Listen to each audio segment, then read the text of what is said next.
آج ویو 360 میں امریکہ میں نسل پرستی کے خلاف ہونے والے مظاہروں کے نتیجے میں صدر ٹرمپ کا پولیس اصلاحات کا اعلان۔ کورونا وائرس کی وجہ سے پاکستان میں تعلیم کا نظام درہم برہم، نہ والدین خوش، نہ طلبہ اور نہ ہی اسکول۔ تعلیم کا یہ واویلا بھی کرتے ہیں اور تعلیم کو پرائیورٹی بھی سمجھتے ہیں، تو 5-6 ارب روپے ایلوکیٹ کر کے یہ پرائیویٹ سیکٹر اور ایجوکیشن کو سیکیور کر سکتے ہیں۔ اور پاکستانی حکومت کی جزوی یا ٹارگیٹڈ لاک ڈاؤن سے کورونا وائرس کے پھیلاؤ کو روکنے کی کوشش۔ وائس آف امریکہ واشنگٹن سے آپ سب کو خوش آمدید۔ آپ دیکھ رہے ہیں پروگرام ویو 360، میں ہوں اسد اللہ خالد۔ امریکی صدر ڈونلڈ ٹرمپ نے ایک انتظامی حکم نامے کے ذریعے پولیس کے محکموں میں کچھ اصلاحات کا اعلان کر دیا ہے، جس کے تحت پولیس اہلکاروں پر گرفتاری کے دوران ملزم کو قابو کرنے کے لیے چوک ہولڈ یا گلا گھونٹنے کے طریقہ کار پر پابندی لگا دی گئی ہے۔ اس کے علاوہ امریکی صدر نے پولیس کے محکموں کو ایسی ترغیبات دینے کی تجویز بھی دی جن سے پولیس افسران کی تربیت کو بہتر بنایا جا سکے۔ یہ حکم نامہ ایسے وقت صادر کیا گیا ہے جب گزشتہ ماہ پولیس کی تحویل میں ایک سیاہ فام شخص جارج فلوئڈ کی ہلاکت پر شدید مظاہروں کے بعد صدر پر دباؤ تھا کہ وہ اس سلسلے میں کچھ اقدامات اٹھائیں۔ جہاں جارج فلوئڈ کی ہلاکت پر مظاہرے 3 ہفتے سے جاری تھے، وہیں چند روز پہلے اٹلانٹا میں پولیس کے ہاتھوں ایک اور سیاہ فام شخص کی ہلاکت پر پولیس کے محکموں میں اصلاحات کے مطالبے نے اور بھی زور پکڑ لیا تھا۔ صدر ٹرمپ نے اپنے خطاب میں پولیس کے ہاتھوں ہلاک ہونے والے کئی سیاہ فام افراد کا نام لے کر ان کے خاندانوں سے ہمدردی کا اظہار کیا، لیکن انہوں نے پولیس ڈپارٹمنٹس کو تحلیل کرنے اور ان کی فنڈنگ ختم کرنے کے مطالبے کی شدید مخالفت کی۔ And it's so sad. Many of these families lost their loved ones in یہ بہت افسوسناک ہے، ان میں سے کئی خاندانوں نے اپنے پیاروں کو پولیس کی جان لیوا کارروائیوں میں کھو دیا۔ یہ تمام غمزدہ خاندان جان لیں کہ تمام امریکی ان کے ساتھ کھڑے ہیں اور آپ کے پیاروں کی موت رائے گاہ نہیں جائے گی۔ and they understand that when you remove the police امریکی سمجھتے ہیں کہ جب پولیس کو ہٹایا جاتا ہے تو اس سے سب سے زیادہ محروم لوگوں کا نقصان ہوتا ہے۔ ایک مضبوط قابل بھروسہ پولیس کی ضرورت پسماندہ علاقوں کے باسیوں سے زیادہ کسی کو نہیں، اور ان سے زیادہ کوئی برے پولیس افسران کا مخالف نہیں، جو ہے تو ضرور لیکن انتہائی کم تعداد میں۔ bad police officers and you have them, they're very tiny. کیا صدر ٹرمپ کی جانب سے امریکی پولیس کے محکمے میں اصلاحات کا ایگزیکٹو آرڈر معنی خیز تبدیلی لا سکتا ہے؟ اس کا جواب جاننے کی کوشش کی وائس آف امریکہ سے نخوت ملک نے کیٹو انسٹیٹیوٹ کے کرمنل جسٹس سسٹم سے منسلک پالیسی اینالسٹ جے شوئیکرٹ سے۔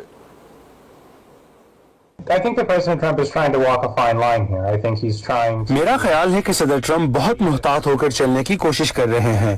وہ قانون نافذ کرنے والی کمیونٹی کا دفاع کرنے کی کوشش کے ساتھ اس ناقابل تردید حقیقت کو بھی تسلیم کر رہے ہیں کہ ملک اس وقت لا انفورسمنٹ کے ساتھ اعتماد کے بحران سے گزر رہا ہے اور پولیس تشدد کے ہائی پروفائل اور عام کیسز سامنے آ رہے ہیں۔ اس لیے صدر بہت محتاط ہیں۔ مجھے نہیں لگتا کہ اس ایگزیکٹو آرڈر سے مؤثر پولیس اصلاحات سامنے آئیں گی۔ I do not see this order as affecting overarching reform for police officers. صدر ٹرمپ کا کہنا ہے کہ اس ایگزیکٹو آرڈر کے ذریعے لا انفورسمنٹ میں کچھ ایسے معیار، کچھ ایسے سٹینڈرڈز مقرر ہوں گے جو اس زمین پر پہلے نہیں دیکھے گئے۔ آپ بتائیں گے صدر ٹرمپ کون سے معیار کی بات کر رہے ہیں؟ The operative part of this order, a big piece of it, is trying to اس آرڈر کا ایک بڑا حصہ کریڈینشلنگ کے نظام کا قیام ہے، یعنی قانون نافذ کرنے والے اہلکاروں کی جانچ پڑتال کرنے والی ان مخصوص ایجنسیز کی جانب سے منظوری جنہیں محکمہ انصاف منتخب کرے گا۔ اس کا مقصد اس بات کو یقینی بنانا ہوگا کہ مقامی پولیس اہلکار آئینی سمیت تمام وفاقی قوانین کی پابندی کر رہے ہیں۔ ہاں، سن کر اچھا لگتا ہے، لیکن مجھے یقین نہیں ہے کہ اس قسم کا جانچ پڑتال کا طریقہ کار دراصل آفیسرز کی طرف سے اصولوں کی پاسداری کو یقینی بنانے کے لیے کافی ہے۔ اور اہم بات یہ بھی ہے کہ جانچ پڑتال کے اس نظام کی شفافیت کیسے برقرار ہوگی۔ اس کے لیے کوئی احتسابی نظام ہونا چاہیے۔ accountability if that is strayed from. Well, there still has to be some accountability mechanism. امریکی شہروں میں جاری حالیہ مظاہروں میں تشدد اور توڑ پھوڑ بھی سامنے آئی۔ چند عہدیدار ان مظاہروں میں پھوٹنے والے تشدد کا الزام اینٹیفا یعنی اینٹی فاشسٹ یا فسطائیت مخالف تحریک پر عائد کرتے ہیں۔ صدر ٹرمپ تو یہ تک کہہ چکے ہیں کہ وہ اینٹیفا کو ایک دہشت گرد تنظیم قرار دے دیں گے۔ سوال پیدا ہوتا ہے کہ اینٹیفا ہے کیا اور اس میں کون لوگ شامل ہیں؟ جاننے کی کوشش کریں گے اس رپورٹ سے۔ اینٹیفا مخفف ہے اینٹی فاشسٹ کا۔ ماہرین کہتے ہیں کہ یہ ایک تحریک ہے جس کا کوئی منظم ڈھانچہ یا لیڈر نہیں ہے۔ سیکیورٹی امور کے ماہرین کا کہنا ہے کہ ان کی معلومات کے مطابق امریکہ میں اینٹیفا سے اپنی شناخت جوڑنے والے لوگ نسبتاً ایک چھوٹا گروہ ہیں اور یہ امریکہ کے چند شہروں میں موجود ہیں۔ Antifa ranges all the way from non-violent progressives. اینٹیفا ایک طرف عدم تشدد کے حامی ترقی پسندوں کا احاطہ کرتی ہے۔ یہ لوگ امریکہ سمیت دنیا بھر میں نسلی منافرت اور تشدد کے بارے میں گہری تشویش رکھتے ہیں۔ دوسری جانب اس میں متشدد لوگ بھی شامل ہیں جو جبر و استبداد سے جڑے اداروں کو بھی مٹا دینا چاہتے ہیں، جن میں صحافی اور حکومتیں شامل ہیں، لیکن ان کی توجہ زیادہ تر سفید فام بالادستوں، نازیزم کی آیا اور غیر ملکیوں سے نفرت کرنے والوں کا سامنا کرنے پر مرکوز رہتی ہے۔ مسئلہ یہ ہے کہ تعصب اور نسل پرستی سے نمٹنے کے لیے ان سب کے نظریات ایک دوسرے سے مختلف ہیں۔ خود کو اینٹیفا سے وابستہ کہلانے والوں کو امریکہ میں ہونے والے مختلف مظاہروں میں دیکھا گیا۔ وہ کالے ماسک پہنے پولیس اور صحافیوں سے جارحانہ رویہ اپنائے ہوئے تھے۔ تاہم تحقیق سے ظاہر ہوا ہے کہ جب بات سیاسی تشدد کی آتی ہے تو انتہائی بائیں بازو کے گروپ کوئی بڑا مسئلہ نہیں ہے۔ اس ماہ کے اوائل میں صدر ٹرمپ نے اینٹیفا کو دہشت گرد تنظیم قرار دینے کا ارادہ ظاہر کیا تھا۔ تاہم قانونی ماہرین کہتے ہیں کہ اگر اینٹیفا ایک منظم گروپ ہو تب بھی مرکزی حکومت کے پاس اسے دہشت گرد قرار دینے کا کوئی اختیار نہیں ہے۔ But it's not a group, and you need یہ ایک منظم گروہ تو نہیں ہے مگر متنوع ہے۔ امریکی قانون کے تحت اسے حقیقت میں گروہ ہونا چاہیے اور پھر اس کا کوئی نہ کوئی بین الاقوامی تعلق ہونا چاہیے۔ یہ میری رائے نہیں، قانون ہے، اور اس وقت ہمارے پاس ایسا کچھ نہیں ہے۔ بنیادی بات یہ ہے کہ یہ گروپ نہیں ہے، صرف ایک وسیع تر نظریہ ہے۔ سن 2019 میں centre for the study of hate and extremism کے مرتب کردہ ڈیٹا کے مطابق سفید فام بالادستی کے حامیوں اور دائیں بازو کے شدت پسند خیالات رکھنے والوں نے قتل کے 26 واقعات میں ملوث تھے جو نفرت کی بنیاد پر مرتکب جرائم کے زمرے میں آتے ہیں۔ ڈیٹا کے مطابق گزشتہ 3 برسوں کے دوران اینٹیفا سے تعلق جوڑنے والے افراد نے ایسے جرائم نہیں کیے۔ I guess in some instances you could call Antifa. میں سمجھتا ہوں کہ بعض واقعات ہیں آپ اینٹیفا کو دہشت گرد قرار دے سکتے ہیں، لیکن اگر آپ نے یہ لیبل لگایا تو پھر آپ کو ماحولیات اور جانوروں کے حقوق کے لیے کام کرنے والوں اور دائیں بازو کی جانب کوکلس کلین، دی ایرین نیشنز اور دی world church of the creator جیسی تنظیموں پر بھی یہی لیبل لگانا ہوگا۔ ہمارے پاس مقامی سطح پر منظم دہشت گردی کی کوئی تعریف نہیں ہے۔ دیگر محققین کا کہنا ہے کہ اینٹیفا کو دہشت گرد گروپ قرار دینے سے دائیں اور بائیں بازو کے خیالات کے حامل دیگر گروہ بھی اس زمرے میں آ جائیں گے۔ میں کہوں گا کہ انتہائی بائیں بازو کی مخصوص ترقی پسندوں کے مظاہرے میں اینٹیفا شاید 1 سے 2% ہو۔ عدم تشدد پر یقین رکھنے والے مظاہرین کی اکثریت ان کے لیے خاص پسندیدگی نہیں رکھتی، وہ ایک خاص درجے کی توڑ پھوڑ میں ملوث ہوتے ہیں، لیکن انہوں نے ایسی کوئی حرکت نہیں کی جسے خاص طور پر تشدد کے زمرے میں رکھ کر انہیں دہشت گرد کہا جا سکے، جس کی کوشش حال ہی میں انتظامیہ نے کی تھی۔ فیڈرل بیورو آف انویسٹیگیشن ایسے بہت سے گروہوں کی نگرانی کرتا ہے جسے وہ ممکنہ خطرہ سمجھتے ہیں۔ اس فہرست میں سفید فاموں کی بالادستی کے حامی گروپ اور اناکس یعنی حکومت دشمن عناصر شامل ہیں۔ انوش اویتسیان کے ساتھ ندیم یعقوب، وائس آف امریکہ۔ امریکہ میں ہونے والی پولیس اصلاحات اور اس کے علاوہ کرونا وائرس کے متعلق اپڈیٹس جاننے کے علاوہ دنیا بھر کی مزید خبریں جاننے کے لیے آپ ہماری ویب سائٹ پہ آ سکتے ہیں urduvoa.com۔ فیس بک پہ ہمارا پیج ہے facebook.com/VOA Urdu، ٹویٹر اور انسٹاگرام پہ ہمارا ہینڈل ہے @urduvoa۔ تازہ ترین خبریں، اہم واقعات، آڈیو ویڈیو رپورٹس اور تجزیے دیکھنے، سننے اور پڑھنے کے لیے ڈاؤن لوڈ کیجیے VOA اردو کی نئی ایپ۔ خبریں اب ہر وقت آپ کی مٹھی میں۔ کرونا وائرس کی وجہ سے پوری دنیا میں نظام تعلیم بھی ہل کر رہ گیا ہے۔ آن لائن ایجوکیشن کا سلسلہ بھی جاری ہے اور کہیں ان مشکلات کی وجہ سے جو آن لائن ایجوکیشن میں درپیش ہیں لوگوں کی طرف سے احتجاج بھی کیا جا رہا ہے۔ پاکستان کے صوبے خیبر پختونخوا میں پرائیویٹ سکول نیٹ ورکس نے کرونا وائرس کے سبب سکولوں کی بندش کے خلاف احتجاج کیا ہے اور سنگین نتائج کی دھمکی دی ہے۔ دوسری جانب والدین کا کہنا ہے کہ انہیں تو سکولز بند ہونے کے باوجود فیس دینا پڑ رہی ہے۔ صورتحال کا جائزہ لیا ہے پشاور سے نظر الاسلام نے اپنی اس رپورٹ میں۔ گوہر علی گزشتہ 8 سال سے پشاور کے مختلف اسکولوں میں بطور پرائیویٹ ٹیچر فرائض سر انجام دے رہے ہیں۔